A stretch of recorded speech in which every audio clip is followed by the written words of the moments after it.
Welcome back to Keeping the Faith with Father Joseph. I am your host, Father Joseph, and today we are privileged to be joined by Alyssa Renovales, who is the coordinator for life in the Diocese of Paterson, specifically stationed at St. Paul inside the Wall. So, Alyssa, we welcome you.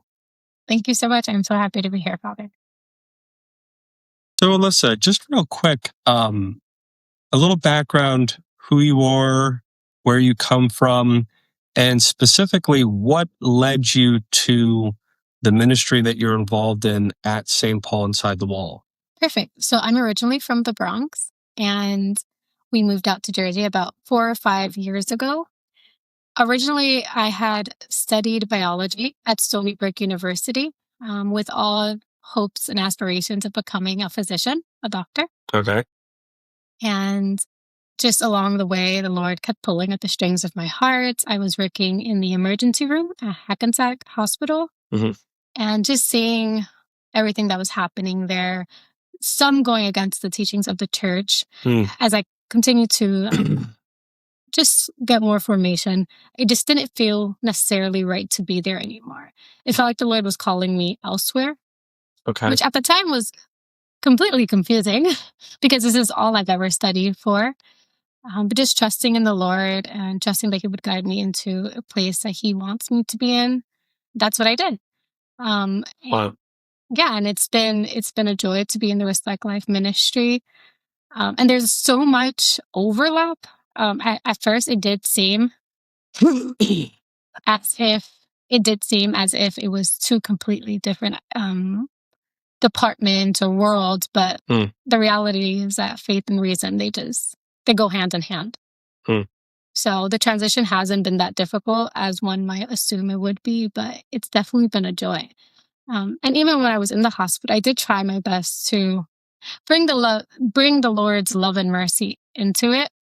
In the ER, we would have a certain amount of patients, and just being in the room with them, telling them, okay, I'm going to go on my lunch break currently. I'm going to Mass since we had a chapel there. Right. And you can just tell sometimes there is this need or a desire for company. And with the absence of me going to Mass, I could just tell that they were saddened by this, especially when the elderly don't have much people coming in and visiting them. So I would ask them to join me for Mass virtually. I would switch onto the channel and say, hey, I'm not going to be here, but you can. Thank you. I won't be here, but let's switch to this channel. When I get back, you can let me know where in the room I was seated. So I had no idea they were practicing or not, but that was my way of just showing them, like, I'm still here with you, and actually this is where I'm at. And He is the one that can ultimately heal us. And I would come back and they would tell me, yes, I saw you were in the third row on the left. So I did try to evangelize a bit while I was there. And we're all called to evangelize regardless of where we're at. Right. So it's been a joy. Well, excellent. Wow. You know, that reminds me of St. Padre Pio. He actually founded a medical center. And one of the things he said that was essential to healthcare is it's not enough just to try to come up with a diagnosis or what is the medical procedure we need to do. There also needs to be love of the person involved and recognition of the person.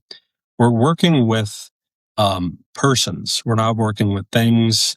We're not working with problems. We're working with beings, creatures created in the image and likeness of God. And really our maturity in our faith is shown by our recognition of Christ in the most poor and vulnerable. As Jesus said, He said, what you did for the least of my brethren, you did it for me. When I was sick, you visited me. It reminds me of the story of Saint Therese of Lisieux, the one sister that annoyed her to death. And she said that, basically this is in the story of the soul of Saint Therese of Lisieux.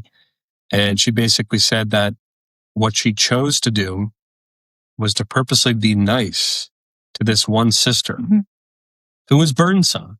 And there's many ways that people can look at human beings just as a burden, whether it be in hospital care or visiting people in prison, or even visiting family members, or anything, situations of distress or problem. In this case, it was just an annoying sister. But Saint Therese said, that's the sister I need to love. That's the one that's in need. And eventually the sister said to her, Sister Therese, she didn't say Saint Therese at the time, said, Sister Therese, why are you so nice to me? And Saint Therese said, now I know why I was so nice to that sister. It was Jesus who attracted me within the soul of that sister to love her. It was me wanting to love Jesus. And in a real way, that's kind of what St. Padre Pio is talking about is, to recognize the image of God in every human being. We're all creating the image and likeness of God. And to love that image, to love God in the person, the image in which they're created. So very beautiful. Now, what led you specifically to where you are now? And if you don't mind just telling our viewers, what is that job or what is that ministry? What's the name of it? How you came into it? And also, what does it entail? What is the vision, or what are things that you guys focus on in that ministry? Yes. So I am the Respect Life coordinator for the Diocese of Paterson, which means the office that I work in is Respect Life. And what does that mean? It pretty much means that to respect life, to respect every person because they have the dignity of Christ, right? Like they are that image. Yeah. They are that image of Jesus.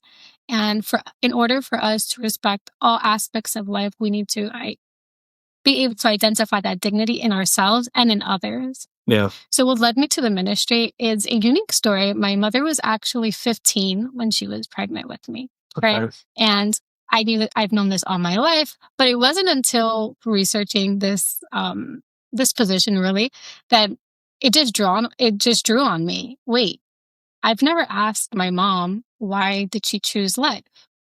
Right. So in the discernment process of figuring out if this is where I'm supposed to be, she was baffled by the question because all these years I've never really asked that. I knew the struggles, but I've never really asked her, why did you choose life? And her answer was so simple. And it was more than enough. She just said she wanted someone to be with her forever. With her for forever. Wow. And it just reminds me, like, that desire that we have for forever, like the things or the people that we cling on to, it's because we're made for heaven. Yeah. And that desire for forever is because we're made for eternity.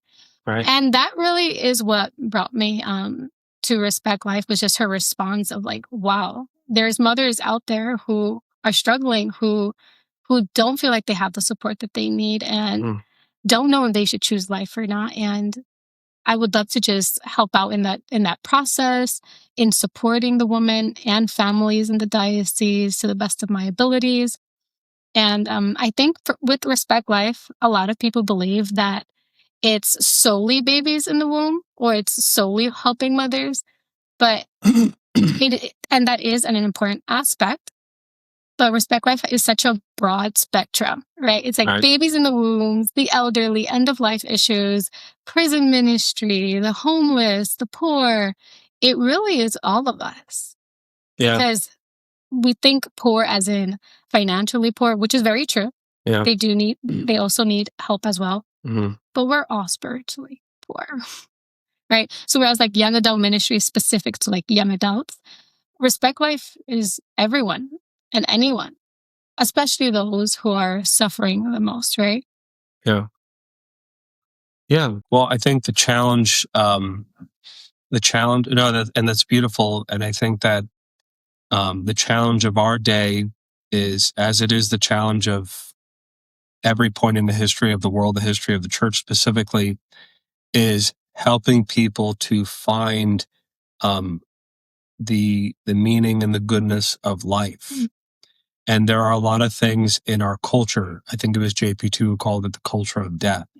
There's a lot of things in our culture that are kind of antithetical to what it means not only to live a good life, but also present kind of a bland image of life as not good or even not worth living. Mm-hmm. I remember years ago, years ago, before my time, but many years ago, Venerable Fulton Sheen came out with a wonderful series. May he be made a saint. We pray. We're watching. But he came out with a series called Life is Worth Living. And at that time, I think that came out, maybe it was in the 50s or the 60s. I could be wrong, but that's exactly what it was about. Was as a priest, as a bishop, as a disciple of Christ, his mission, one of his missions was to help people to see in a secular, atheistic death culture, we have to continue to show people the flowers that are still there, show people the goodness, that life is still good, life is worth living, despite all these false images of what a good life is. And a lot of times out of that culture of death, because there's not a foundation for why life is good, there's ultimately a false solutions that are presented. So, like, for example, in the case of abortion, like, this is the only option for you. Yeah. Or, financially, it's not going to work out. Or the baby's not going to be okay. Or the baby's not going to be happy. And all of that, or, euthanasia, like, even that, like, you're old now, so life is not worth living. Or even worse, assisted suicide with young people. But it goes back to this inability to address the question of why is life good. And as Catholics, as Christians, we have to go to the cross of Christ. Our understanding of the goodness of life is directly connected to the sacrifice of Christ on the cross. That what makes life good is not just what I receive, but what I can give and what I can share. And that's where you can, in a perennial way, find the beauty and the goodness of life. But again, our culture is so much about receiving and consuming that it almost drains that sense of, like, what is the goodness of life, to this idea that life is good just in terms of what I can get, what I can consume, what I can DoorDash. No offense to DoorDash. Well, very good. Now, another question I had was, so you said that, your ministry covers a broad spectrum of life issues, really centering on the dignity of the human person, and that in general, life is good. What has been your experiences so far in the ministries that you've been doing? Maybe, prison ministry, or helping with, praying outside the abortion clinic, stuff like that. And what are some, common difficulties you encounter in the mindset of people that you're working with? What is the mindset that often is present when you're working with these individuals? So I must say that more so not the people that I am helping in service of. It's mostly the other people who are also helping. I think there's a misconception that we're the ones helping, right? And so often when we put ourselves in that mindset, we kind of take ourselves out of the category of respect life, because there's a sense of, well, they're poor and we're not poor, so we're helping them. And I think there's this confusion of service, and I instantly think of going on a vacation. I don't know why, this just popped up into my head. All right, when you're on a vacation, it's really nice and relaxing, and there is a time and place for us to just be, and it's needed for us to rest, right? Yeah. But there is something about a vacation when it becomes too long, where you're just like, okay, I'm ready to go back to my house. I'm ready to, like, sleep in my bed, hopefully. Right. This is a paradise. Right. Right. And the issue with that is that, like you were saying, there is a lack of service. We're just being. We're completely just being. Yeah. And when we incorporate service back into that, which is what we usually do in our daily lives, even if we don't think about it, it is a sort of service. Every job you can think of, right? It is a sort of service for ourselves and for our community.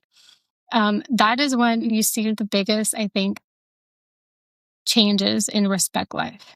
So that's like the aspect of those who are serving, quote unquote, others. And then the biggest challenges I've seen is that people don't feel worthy. So they don't feel worthy of Christ's love and mercy. Right? I see this in prison ministry so often.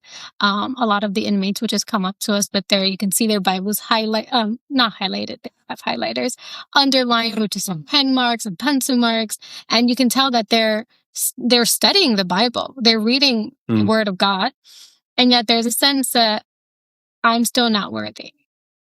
And you can see it in the conversations that you have with them, in the way that they look at you very shyly and then look away.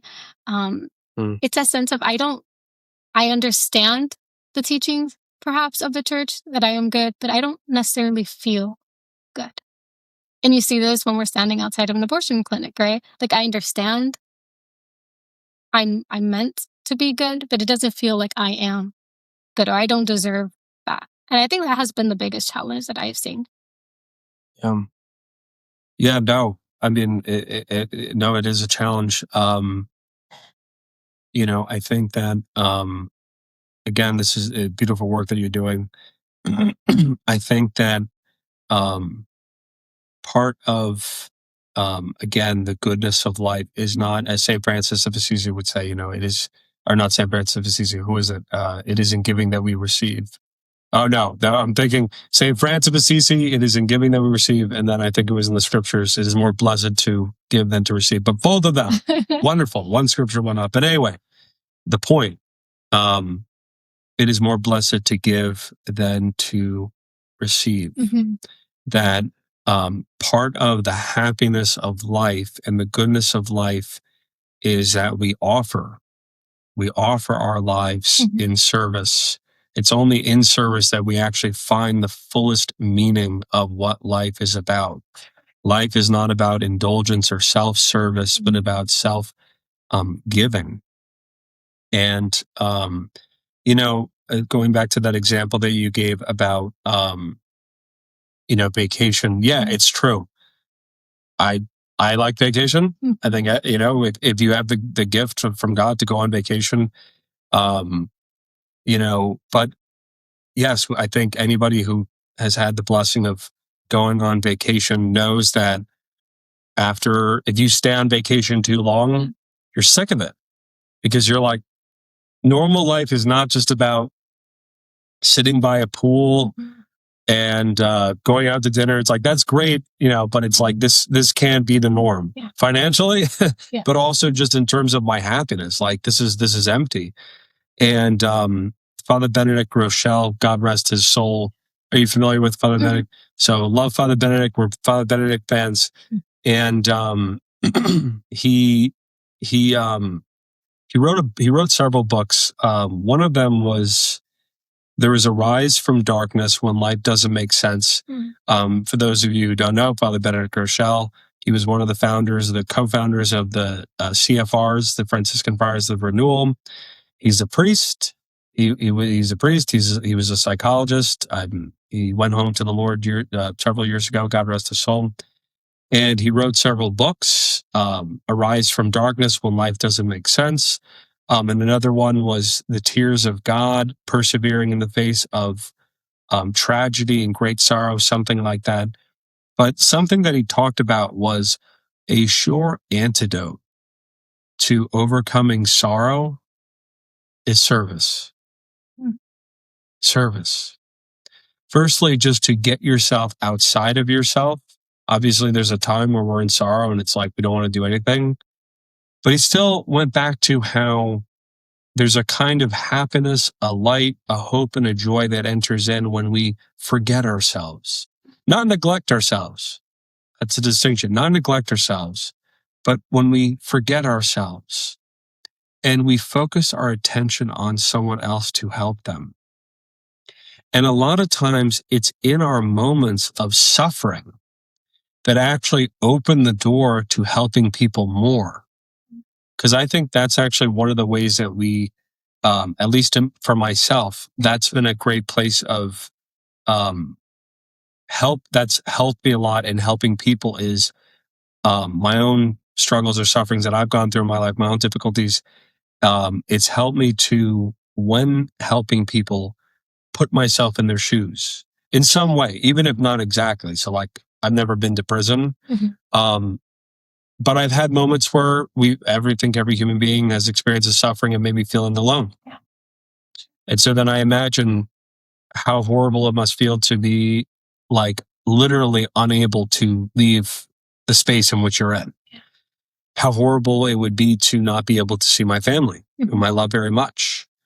And so, yeah, so I think that identifying with the people that we're helping, like you said, not just, like I'm just doing something, but like putting ourselves in their shoes, but also recognizing that, yeah, that's the font of our happiness in life is like, you have to give yourself to be happy. You have to serve to be happy, which is the opposite of what our culture is saying. Our culture is saying, you just got to receive and receive and receive, and that will be your font of happiness.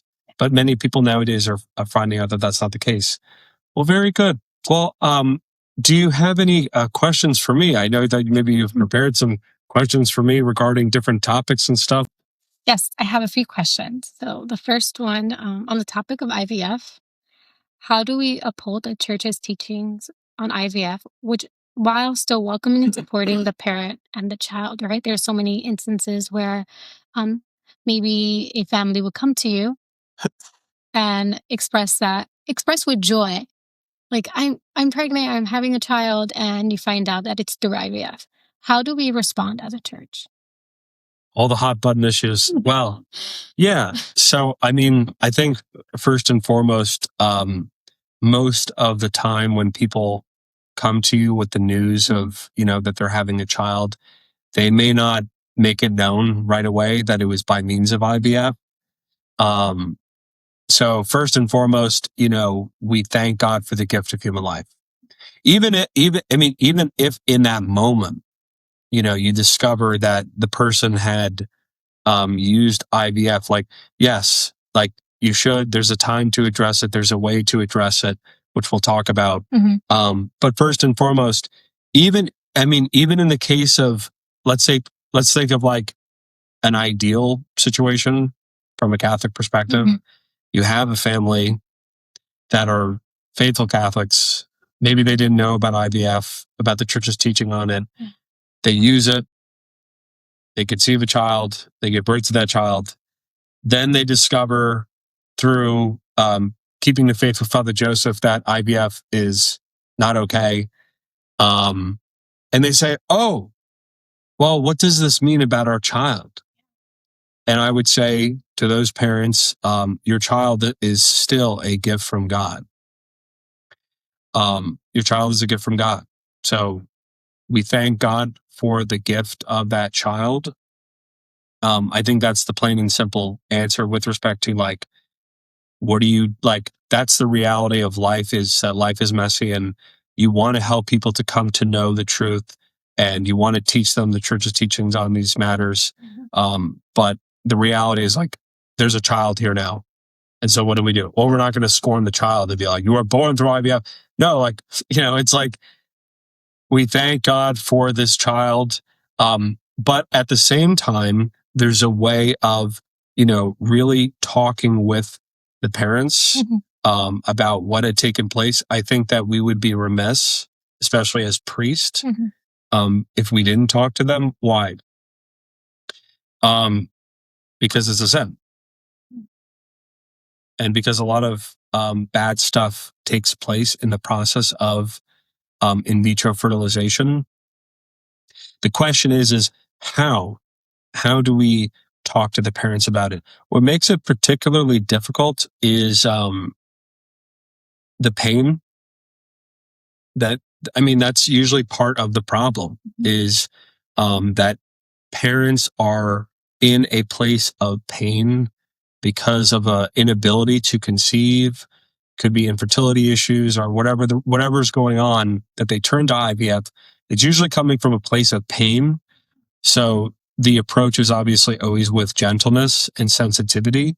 You don't want them to feel like their child, like there's something wrong with their child or something, but you do want to get them to the point where you can have that conversation. Why? Because again, there's there's something wrong that has taken place, and you want them to go to heaven just as much as you want their child to go to heaven. And medical care is not just medical care should not just be about obtaining what we want, but it should be always under the rule of doing what we should. Because through medical means we can do many things, but that doesn't mean we should. So again, to answer that question, because we could go into what is IVF and all that stuff, that could be another podcast. But plain and simple, the key is to help the parents, first and foremost, understand whether they know it or not, help them to know that embrace their child, to embrace the child as a gift from God. You embrace the child as a gift from God. And then when the opportune moment presents itself, to have a conversation with them. And I think that's the hardest part, is when you have that conversation with them. But sometimes tears are good. Sometimes tears are part of conversion. What do I mean by that? Because if we are afraid of upsetting people or hurting feelings, that's not going to really help people get to heaven. And it's actually not compassionate. It's false compassion. And an example would be, for example, people who have abortions. It's not true that, actually, I think in one of these books, I have several books here. I'm not sponsoring them, but Catholic Bioethics and the Gift of Human Life. It's a wonderful book. I think it's in there, but when we commit sin, it affects us. And the effect is not always like it makes us sad. The effect is that it affects our intellect and our will in moving them away from the way that they should be used. So in the intellect, it becomes more blinded. In the will, it becomes more disordered. So there are cases where people do commit sins and they don't feel like a negative effect per se, even though there is a negative effect happening. But there are many cases where people do commit sin and we call it guilt. And guilt is not a bad thing. It can become a bad thing. But I say that because in the case of, like, for example, abortion, the lie is that you need to do this, but many times when women actually do go through with it, there's a tremendous sense of pain and shame and guilt. And what's even more unbearable is the shame and the pain and the guilt that enters in when they come to believe. I don't just say hear, because people can hear the church's teaching and be like, that's not true. But when a Catholic is confronted with that situation of, like, now I know, the church's teaching on, for example, abortion, and I did that. And how do I reconcile the reality with what I did, with what the church is saying? And first and foremost, what's not helpful, what's not compassionate, is telling the person, no, you didn't actually do that. No, it's like, yes, what happened was horrible. Yes, it was a bad action. But there's still mercy. There's still forgiveness. In the case of IVF, your child is still a gift from God. It's unfortunate that you did not know and went that route. But now that you know, you can bring that to the Lord's mercy. It may sadden you, in finding out the truth. But really what's unfortunate is the people who didn't tell you the truth in the first place or beforehand, who should have told you maybe. And so you got into that position because nobody was telling you. So that's what I hope to do. That's what we hope to do, is prepare minds and hearts so that when they get to that position of about to make that's the beauty of standing outside, praying outside the abortion clinics, is we're trying to tell people that's not the only choice that the society is telling you. This is the choice you have to. No, there's another option. There are other options, other choices. It doesn't have to be this. Yeah, so I hope that it's no one. So let's. Yes, thinking about it. You're welcome. Another topic. How should Catholics accompany someone who sincerely believes they were born in the wrong body? All the all the tough questions today. Yeah, so I wanted to read something. Wonderful book called Unraveling Gender. It's a great book talking about the issue specifically of transgenderism, stuff like that. I just wanted to read a statistic here. See if I can find it. Here it is. Okay. So this is Megan DeFranza, and she talks about really the mental health crisis that's taking place specifically with people who struggle with gender identity disorder. Several years ago, it was changed in the American Psychological Association, the DSM, the Diagnostic Manual for Psychologists. It used to be gender identity disorder. It changed to gender dysphoria. But in any case, there was a time where it was recognized that there's a psychological problem. These people are in pain. So this is what she says.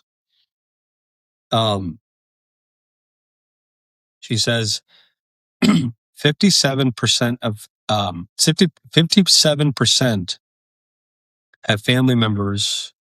By the way, this is what she's describing the problems facing people who identify as transgender. 57% have family members who refuse to speak to them. 50 to 54% experience harassment at school. 60% have been refused health care by physicians. 64 to 65% have suffered physical or sexual violence.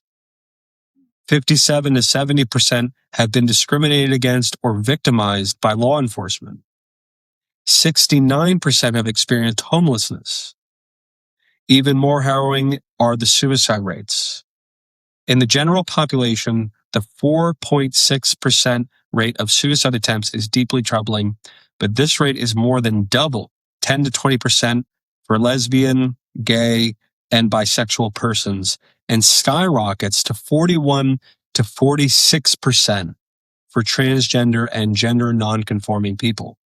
And finally, for gender nonconforming and transgender people of color, the rate is terrifyingly high, 54 to 56%.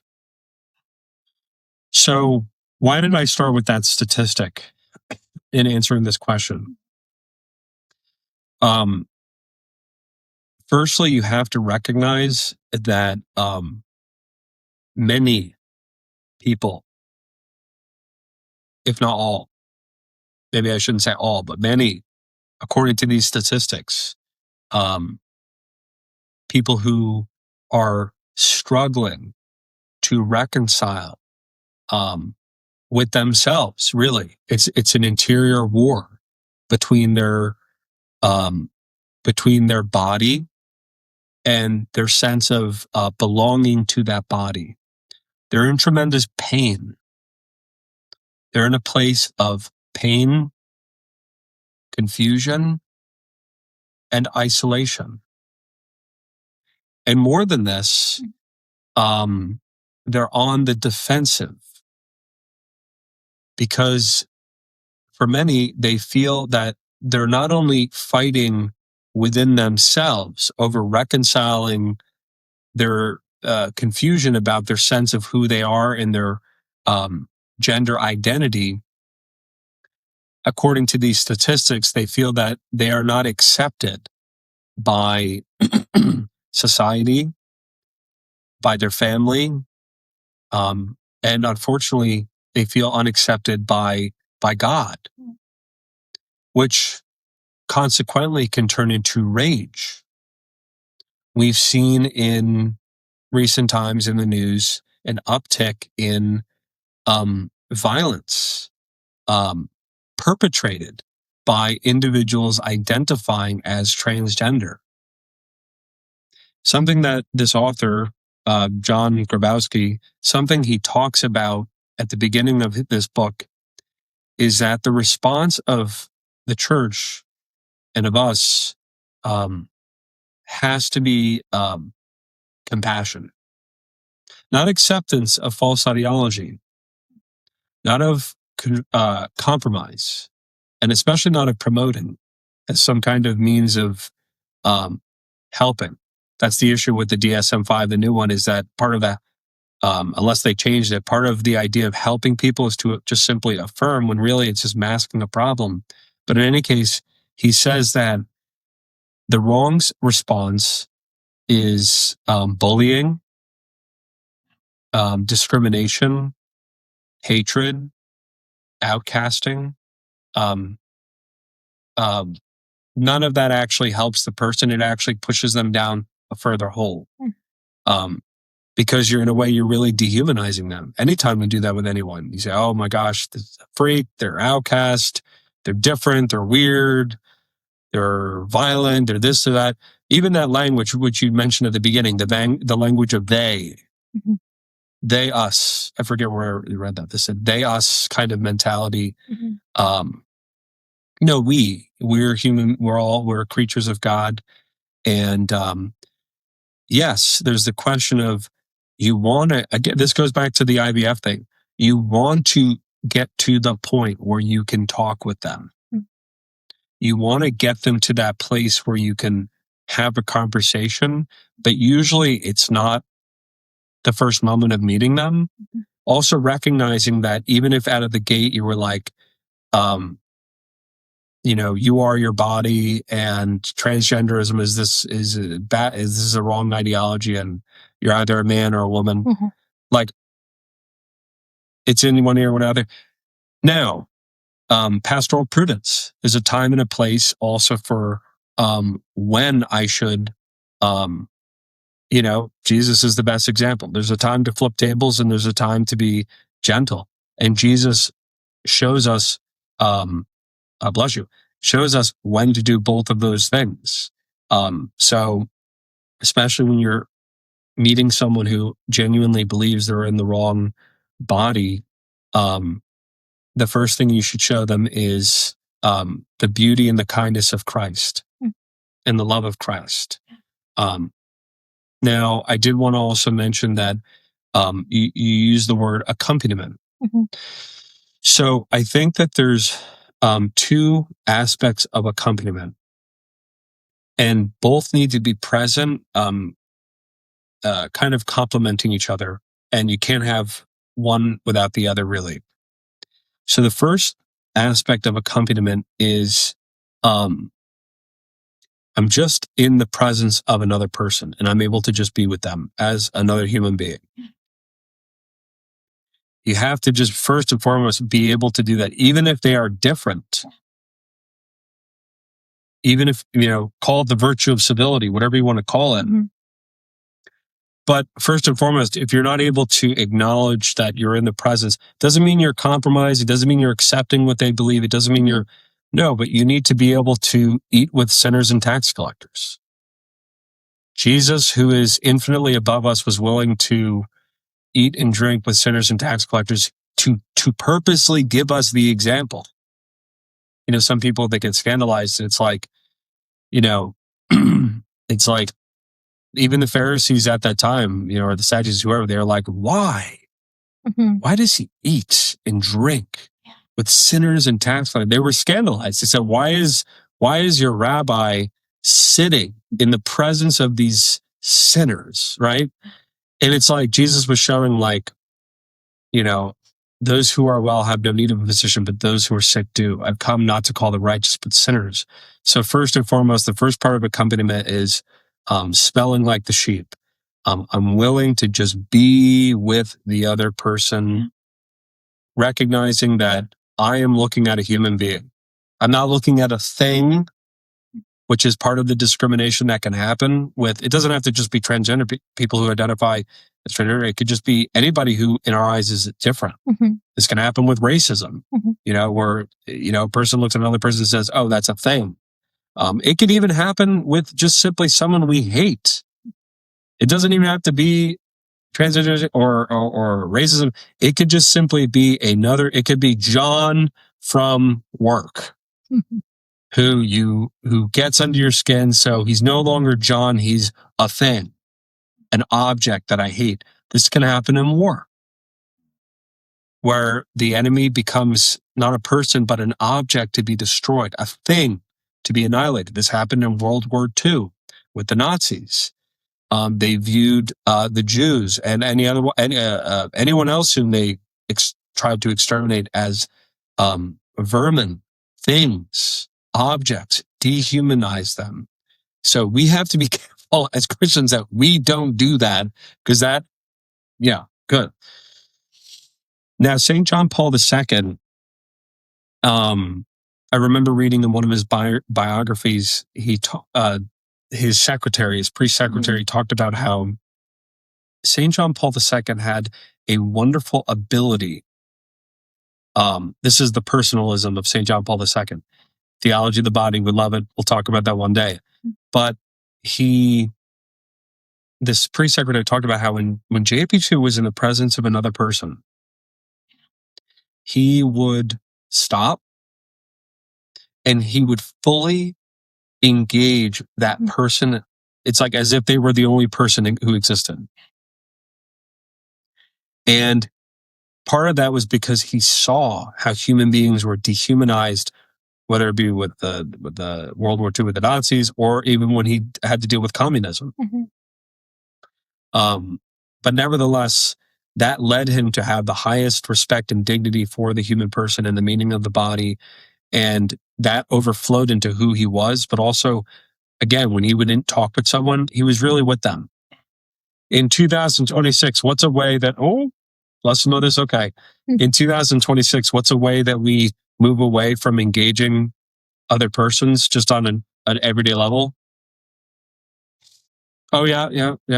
So there's so many ways in our culture that, but one way is hatred based on what we struggle to understand or what we view as not correct, even if that way of life is not correct. And that's the other side of the coin now. So the first is the ability to accompany by being with them, being willing to spend time with them, being willing to just say, hey, let's go for a talk. We're going on this talk, not for me to scold you. We're having this meeting, not for me to just say, this is what the catechism says, by the way. You're just showing them that I can just be in your presence and have a meal with you, as Jesus did. Now, the second side of the coin is, Jesus said, neither do I condemn thee. So that's the first side. But the second side is go and sin no more. So you want to get to that point. It is a failure in ministry if the only thing that you consider as good results is that everybody feels welcome. Everybody's in the house, and we're all friendly with each other. That's good, but it's not really reaching its full meaning and purpose if you leave people where they are. There's a saying, God will not save you without you. You want to move the person to that place of talking about that. There was actually, it was very viral online. There was this person on Instagram. It's a man, but he was having issues with his gender identity. But he was surrounded by Catholics who showed this person love. And now he's viral for talking about how he was wrong and he loves Christ, he loves his faith. But it all began because I really admire the Catholics who accompanied him and showed him love. They didn't endorse what he was doing. They didn't throw on rainbow flag shirts. They didn't say, let's put that in the church and let's just make this a place where people can just stay in that place. Yeah. So that we want to be careful of. But he said, what they did was they first did that first aspect of commitment, is just being with the person. And then the second stage was slowly, when their hearts started to open, sharing the teachings of the church, getting that, moving the pen. But it all comes down to that pastoral prudence of working with the person. When you fall down and hit your knee or something, most of the time, what's the first reaction is everybody get away from me. You're just like, I need a moment because I just hit my knee or hit my toe. I don't want to be touched. I don't want to be hugged. I don't want to be talked to. I just leave me alone because I'm focused so much on the pain. Yeah. So when you're helping someone in that situation, you recognize often they're in a place of great pain and they're not ready. They're not going to receive what you were saying most of the time. Doesn't mean we don't need to say it. There's a time and a place, such as here, or whatever. But when me encountering a person in the, who's struggling with that, and they say, my name is Sally, and clearly it's Johnny. It's like, okay, maybe the first thing that's going to come out of my mouth is, you're actually a man. That's probably just going to make them say, get away from me, and and you'll never see them again. And so knowing both end, I'm all about the both end. There's a time to teach, but there's also a time of just, which is also a way of teaching, is I can just be with them. I can be with them. And then when their heart opens, I want to move them to that point where I can talk about the truth. Okay, great. Okay, so there is this series that we're having at the Respect Life office, and essentially it's the Feminine Genius Brunch series. So it's a 4-part quarterly series, and the goal is essentially to equip women, give them the confidence, the knowledge of how we can use our feminine genius for the greater good, right? Which is going against everything that the world is telling us right now, right? Instead of just all about me, it's actually, let's use this for another. And I think it has been very powerful from the witnesses that people have shared with me, that women have shared with me. Yeah. And I bring this up because I almost feel like it would be so good for men to also just be able to hear this conversation that we're having amongst one another, so that it's just to bring awareness to it. And I think it would be great the opposite way as well, for women to hear about the masculine genius, right? Because so often I think that's where in conferences or the event we kind of split off into the women's section and the men's section, and we're tapping into these geniuses. But I think it would be so beneficial for us to kind of just, let's all sit in for our geniuses. Yes. And I bring this up because I wanted to ask, what role should Catholic men play in supporting women facing crisis pregnancies? So I think with the Feminine Genius, we tap on how women can help in these crisis pregnancies. So I'm just curious as to your input. Sure. Okay. So first and foremost, I think that's a great idea. St. John Paul II said that the responsibility of every man is every woman. And I bring that up because there is a paternal / protective fatherly role that is within every man by the fact that we're creating the image and likeness of God. Just like in every woman, there's a maternal role. And they're both beautiful, complementary, distinct, but both needed.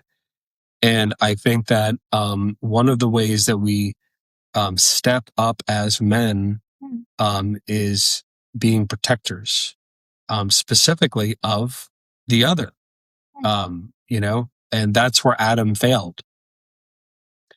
Adam failed to protect Eve. He failed to keep the garden.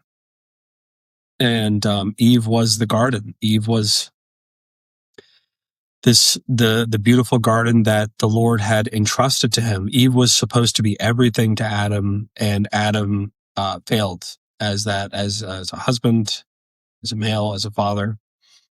It's in Christ that we really learn to be human beings, but also we learn to be men, because he was a man. And part of being protectors of the vineyard now as Christians, as Christian men, is when talking with a woman who is in an emergency pregnancy situation, first and foremost is, going back to the other question, is first and foremost be there for them. One of the failures of men is not being there. Some of the reasons can be because of maybe their involvement in that situation. That's another issue, is that, there was a statistic that said that a lot of times with emergency pregnancy situations, it can be the guy who's telling the girl, like, you should go do this. So that's a failure, is like, that's not really being there for her. That's like the guy just trying to get rid of a problem. So that pressure. So, but if that's not the case, if you're kind of on the outside and you're trying to counsel someone, or they come to you, or whatever the situation, the first thing should be is be there for them, because they're in a place of probably confusion, maybe pain. It depends on how the emergency pregnancy took place. That also has to factor in. Was it a consensual situation? Was it sexual abuse? Was it rape? Was it what actually was part of what led to the pregnancy itself? That can definitely factor into the woman's like mentality of like the situation they're in, especially what society is telling them. That can also factor into their sense of their child and how their child belongs to them. But in any case, recognizing that they're obviously in a crisis situation, and you want to be there for them, to support them, to show them love, care for them, let them know they're not alone. That's another issue that oftentimes can lead to abortion, is this idea that you're alone, that you're on your own, you're alone, and I have no options. And so Planned Parenthood is viewed as like, they try to present themselves as like, we're on your side. We got your back. Society may abandon you. Men may abandon you. The family may abandon you, but we won't abandon you. We're here to care for you and help you with your problem. No, they're not on your side. They're against you, and consequently against the child in your womb. And so as men, as protectors of life, as protectors of the family, St. Joseph really is our patron, really. As men, we should have St. Joseph, right? We want to protect the woman from making a bad decision that's going to actually hurt her. And we want to protect her from hurting the child in her womb. And we want to, of course, protect the child. So that's the second thing. First, be with them. Second is we want to lovingly, gently extend to them the reality that there is hope, that there is other ways. And we have a lot in our diocese, but in the church, many wonderful resources. We actually have, I think, here at the parish, we have an emergency pregnancy ultrasound truck. There's so many ways that the church is extending itself to show men and women. It shouldn't just be all women. Obviously, it's the case of a woman who's pregnant, but a lot of times it's a couple that are in this situation talking about it. What do we do? But showing them you can have the child. The child is a gift from God. That it is a child. That it is a child in the womb. And you need not despair. Adoption, will help you raise the child. We'll take the child and take the child for you until you're able to take care of it. There's so much hope, so much means available. And it's one of the biggest problems is that a lot of times people just don't know. So as men, be there and support them, not in simply what they want, just whatever they want to do. Listen, definitely listen, but protect their life and the life of the child. That is your duty as a man, is be there for them and protect life. That is how we be men. We be protectors of the family, just like Saint Joseph. Yes. Okay. And I think we've one more. No, we're good. How many more do you have? 2 more, but they're prison. So, we have time. Okay, perfect. I think we've tapped on prison ministry briefly before, and touching on it again, I can't help but think about JP2, how he visited. Right, he visited the prison, and how impactful that must have been for the prisoner as well. Mm-hmm. So my question is, what spiritual struggles do prisoners commonly face? Yeah. So I myself have never done prison ministry. Yeah. It's something that I have wanted to do. I've actually thought about it for a while. Mm-hmm. Part of what, drove me to this desire to do it, I've been a priest for several months now. No excuses. It's okay. No excuses. I got to get into that prison. Got to do that ministry. But in any, if Father Owen is listening, but in any case, part of what led me to have that desire to do that kind of ministry is, just the understanding of the pain of isolation. And also, I think that in my own life, through my own experiences of crosses and suffering, sometimes, I think anybody who goes through suffering in life, but sometimes in life you are presented with crosses or sufferings where you're really challenged in faith and hope. And you're challenged to try to figure out, like, what is the way forward? And I've had moments in my life where it was hard to see the way forward. I've had times, I think everyone's probably had moments, I've had moments of feeling isolated and alone and not seeing the way forward. And it's in those moments that I realized that prison is not just metal bars surrounding me. Mm-hmm. You could be in a mansion and be in a prison. You could be it with people and be in a prison, the prison of your own mind, the prison of your own heart. And it's in that dark place that you learn fast what really matters, which is God. As you mentioned, the prisoners turning to scripture, you learn quickly what really matters in life. So it was really in those moments in my life where it got me thinking about, like, people who are in situations where they can't just go and see a family member when they're troubled. Mm-hmm. They can't just turn on the TV to distract themselves. They're just stuck with their thoughts in a 4x4 or whatever cell, right? And I think that one of the problems spiritually, psychologically, is the idea of despair. Despair.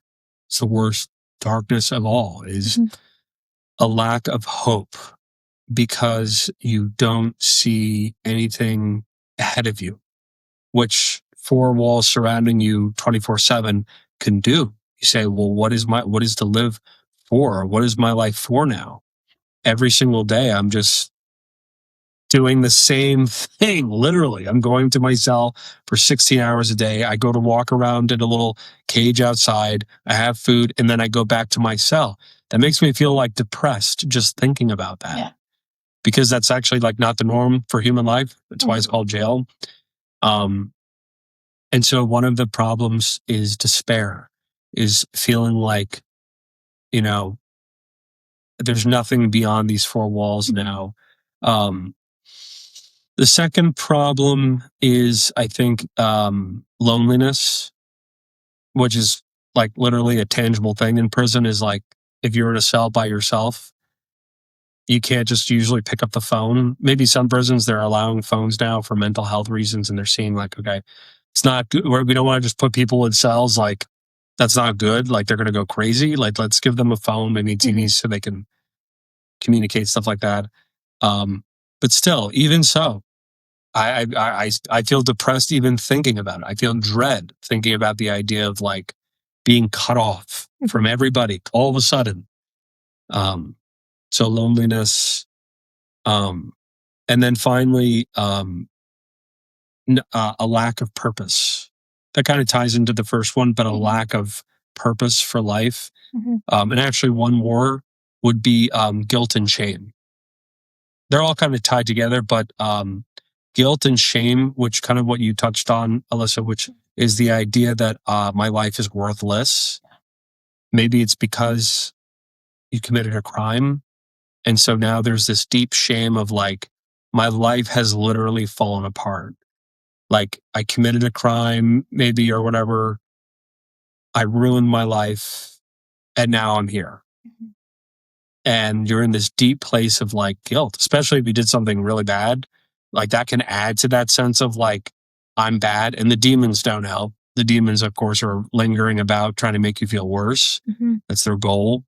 But those are all the problems that are faced. I have an answer, an idea of a solution, but I don't know if you had another question that's leading into that. So let me. Last question. So how does the church balance justice for victims with mercy towards offenders? I think this was a big issue when mentioning that we wanted to start tapping into prison ministry. You saw some feedback of, well, like, respect life, we're helping babies in the wombs, not necessarily those in prison who deserve to be in prison. So, yeah, how does the church balance that justice for victims with mercy towards offenders? This kind of ties into everything. Whether it be the question about IVF or the question about a person who comes to you saying that they're in the wrong body and they really believe that, or any of these issues, is first and foremost, Jesus came to be with sinners. He said, I've come not to condemn the world, but to save the world. And so it takes a lot of grace and being united to Christ to look into the eyes of another person who is different or living a life that is not right, and to still, see what is lovable and good. That becomes particularly difficult when that person has offended you or has done something horrible in society. Like, maybe they murdered people, or maybe they, whether it be personal or social, it's very easy to look upon people and say, I hate them because they committed these horrible things, and I hope they get punished. I hope they get what's theirs. Justice, right? It's literally only, like, there is justice. That's like the point of prison. Like, there's temporal punishment and then there's eternal punishment. So that is still part of the equation, but there's also mercy. And while we're on this earth, that has to be our go-to, while maintaining justice. So yeah, the person committed a crime. Okay, they went to prison. There's the justice. In addition to the fact that, being there. But in terms of mercy, you want to recognize, like, there's still a creature of God. Like, even if they did, like, even if you're dealing with like Ed Gein or like, Jeffrey Dahmer kind of person, right? Doing some really, really messed up stuff. It's like, there's still a creature of God. Like, there's still a human being. And, like, what if I was in their position? And I was in this position of like, yeah, maybe I'm receiving my just punishment, but how would I feel if I was in this place of just being treated like an animal, or like just something to be thrown away? Even if you had done something that leads you to jail, it's like, I would hope that I would want to still be loved. There's still a part of me that needs, actually, it's not just, even if I felt like, oh, I don't need to be loved, like that's not true, because we all want to be loved. It's sometimes disordered in the way we think we're going to receive that love, but we all need love. We can't survive without love. And so, I think that as Christians, put yourself in their shoes. What if I was behind those bars and I felt like my life had fallen apart? Like, really think, if I was in that position and I felt like my life had totally fallen apart, how would I be feeling? I'd probably be feeling all the things I mentioned. I'd be feeling so ashamed. I'd be feeling like I'm nothing or whatever. And I'd be feeling all this stuff. Mm-hmm. And most importantly, as you mentioned, I would be feeling like I couldn't receive love. But I would hope that someone would show me love. And we want people to go to heaven. We want people to know that they're loved by God no matter what they do. Jesus died on the cross for every sin known and unknown. Every kind of crime, sin, whatever you could think of under the sun, he died for. Not that we excuse sin, not that we compromise on what sin is, not that we say it's okay. No. But what we're talking about is that there's always hope for every human being as long as they turn to the mercy of Christ, specifically through his church. And we have to not be an obstacle to that reality. We cannot fail in the mission of presenting the mercy of Christ, putting a stumbling block. It's like when Jesus accused the Pharisees, is like, you preach, but you do not practice. You tie up burdens and put them on others, but you yourself will not lift a finger. It's like, you hypocrites. And then he goes on further. He's like, you make them children twice as much ready for hell than yourselves. Mm-hmm. And he's accusing them and he's rebuking them. He's like, you're putting an obstacle in their way when there need not be one. Let's not be obstacles to the mercy of God by looking upon any human being as beyond redemption. There's no one who's beyond the redemption of God as long as they have breath in their lungs, so long as they turn to the mercy of God, and most importantly, convert and repent. It's that simple. It's that simple. And there you have it. Well, Alyssa, thank you so much for joining me today on Keeping the Faith with Father Joseph. I loved to hear from you about your ministry. This was a wonderful conversation. We'll have you back sometime soon in the future to talk about other various topics. Do you have any final words for our guest, or maybe any information about how they can get in contact either with you or specifically if maybe on the website they can read about your ministry, stuff like that? Yeah, for sure. Just one last final thought. The person that says men cannot live without love is St. JP2, right? And I love that quote simply because the fact that he doesn't state, well, it's best when men have love, right? He's quite literally saying we cannot live without it. And there's this Catholic musician, Patricio Oliva, and he has a song about looking at the Blessed Sacrament, right? And in it he's saying, I look at you and you look at me. And it's almost like a reminder that it's a relationship, right, between you and Jesus. Yeah. And it's only through like the Blessed Sacrament that we can really have a conversion of hearts. Mm-hmm. And understanding that how merciful he is to us is how we're called to be merciful to others. Mm-hmm. And I'm reading the book of Samuel, and it's so easy for us to be like, David, he knew better. King David knew better. Right? Yes. He knew better. And then taking a second and having that conversion of heart and saying, well, actually, Lord, sometimes I know better and I am still a sinner. And just like that reminder of his mercy towards us makes it so much easier for us to just replicate that mercy towards others. So thank you again for having me on the podcast. You can definitely find more information at Inside the Walls Respect Life office, and all my contact information is there. Feel free to send me an email. Okay, well, thank you. Thank you very much, Alyssa, and God bless you. I hope you enjoy the rest of this day. Thank you.